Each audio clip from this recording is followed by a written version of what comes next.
Hey, how's it going, everyone? Bill Lethman here for Money Evolution. In this video, I'm going to be talking about some of the key factors that you need to be thinking about when deciding when to collect your Social Security benefits. So I'm going to go through this relatively quick, but number one on the list is going to be longevity.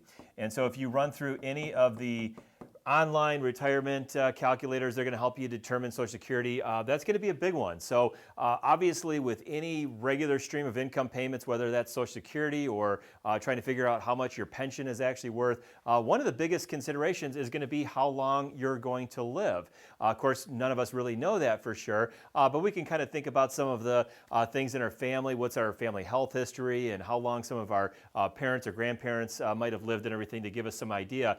So the longer that we think that we're going to live, the better our decision is going to be for delaying our Social Security benefit, maybe to at least full retirement age, or if we really feel like we've got some good longevity, we can delay that benefit all the way to as late as age 70, and we earn about 8% per year of what are called delayed retirement credits that increase our benefit by about 8% every year past our full retirement age.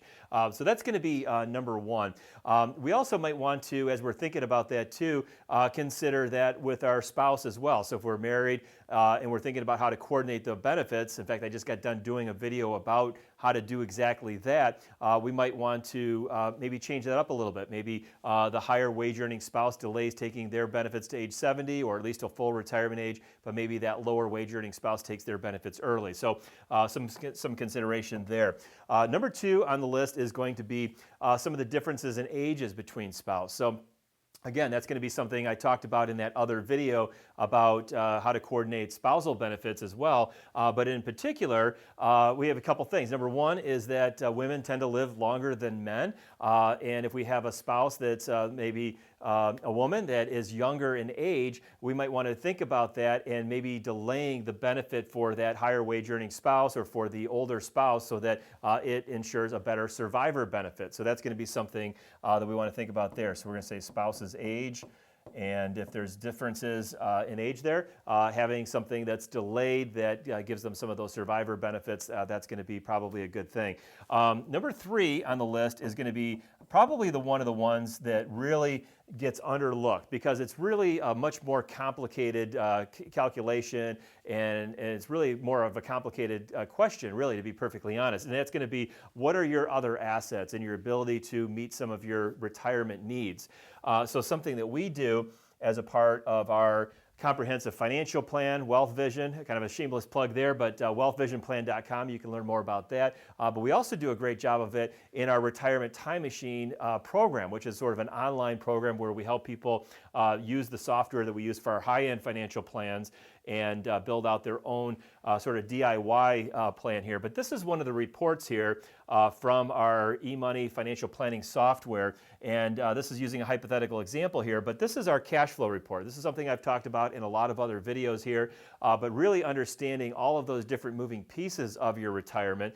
And in particular, we can see in this example right here, this example, this person's working for a few more years, but then they're retiring. And in the example, we had them delay Social Security benefits till age 67, till their full retirement age. But we can see that there is some much bigger gaps in those early years. This is not maybe necessarily your situation, but they're having $100,000, $89,000, $74,000. So we can see year by year what are those gaps, and that's the amount that's going to need to be withdrawn from the retirement portfolio. Now, this particular person started off with about $1.5 million of assets, and by the time they got to retirement through some growth maybe and some additions that they made, maybe beginning retirement with about $2 million. But those are the things that you need to know and understand. So if you don't take Social Security benefits, what is the drawdown? What is the withdrawal that you're going to need to take from that portfolio? And what is that potentially doing to those assets and maybe putting you in a situation where you could run out of those assets sooner. So I think for most of our clients that we see, waiting till at least full retirement age makes sense, at least for one of the two people in a married couple there, but not always. Sometimes it does make sense for somebody to take that benefit early because it just helps with the cash flow situation a little bit more.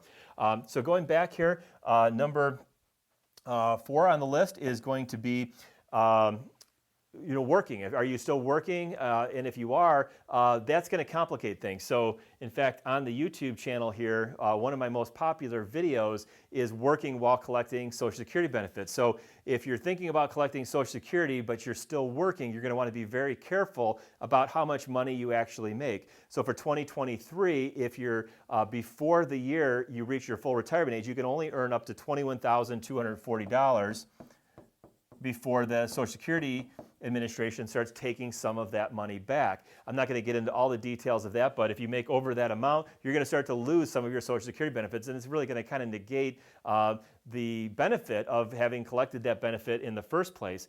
They do give you a little bit bigger amount that you can earn in the year that you reach your full retirement age. You can earn up to $56,520 in the months before your full retirement age. So if you are turning your full retirement age in August, you can actually earn up to $56,520 in the months before August is the way that works. If your birthday's in February, you can earn that much in just those first 2 months. If your birthday's in December, you can earn $56,520 before that, before they start taking that benefit away. So it complicates it a little bit there in that full retirement age year, but know that if you are planning to continue working, there could be some restrictions and it could really complicate things quite a bit there.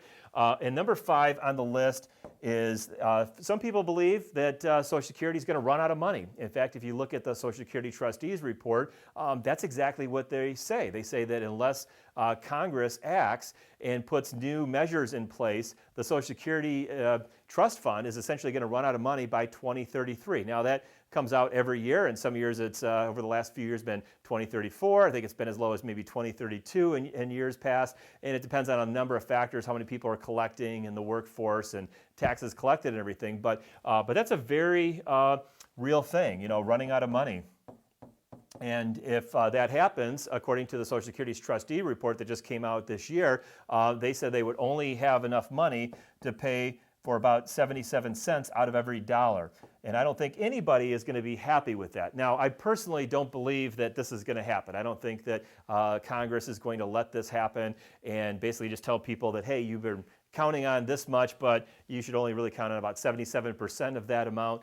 So I think they will act. Right now, obviously, there's a lot of things going on politically in the U.S., and hopefully they just kind of all come together and agree on something, because I think that's a very big deal. We've all put money into Social Security our whole entire lives, and for a lot of us, even people that have millions of dollars saved up, that Social Security benefit, if we pull that out of their financial plan, that's going to have a very negative impact in almost every single plan that we do. So I don't think that's going to happen, but there's some people that just said, hey, you know what? I don't know what's going to happen. I'm going to get it while I can, and I'm going to turn that benefit on early. So that's the fifth consideration that I would say some people are looking at when it comes to those Social Security benefits. So I kind of went through that really quick there, and I wanted to make just a real quick video, but I really want to emphasize the point that I made earlier, that there is a lot of calculators out there that can help you to figure out when's the best time to collect Social Security benefits. Most of those are going to really tell you to delay benefits as long as possible. And that may be the case for your situation, or maybe for a lot of people's situation,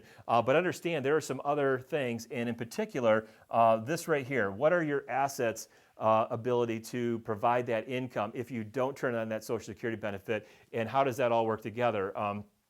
Also that's going to be in there too. What are some of the tax considerations as well too?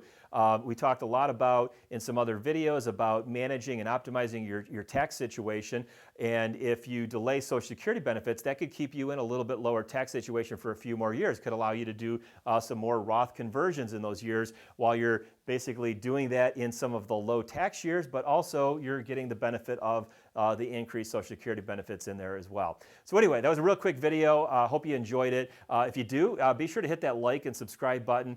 Be sure to check out some of the descriptions or the links in the description below. Check that out about our financial plan and our retirement planning program, the Retirement Time Machine. And I look forward to seeing you back in one of our next videos. Thanks.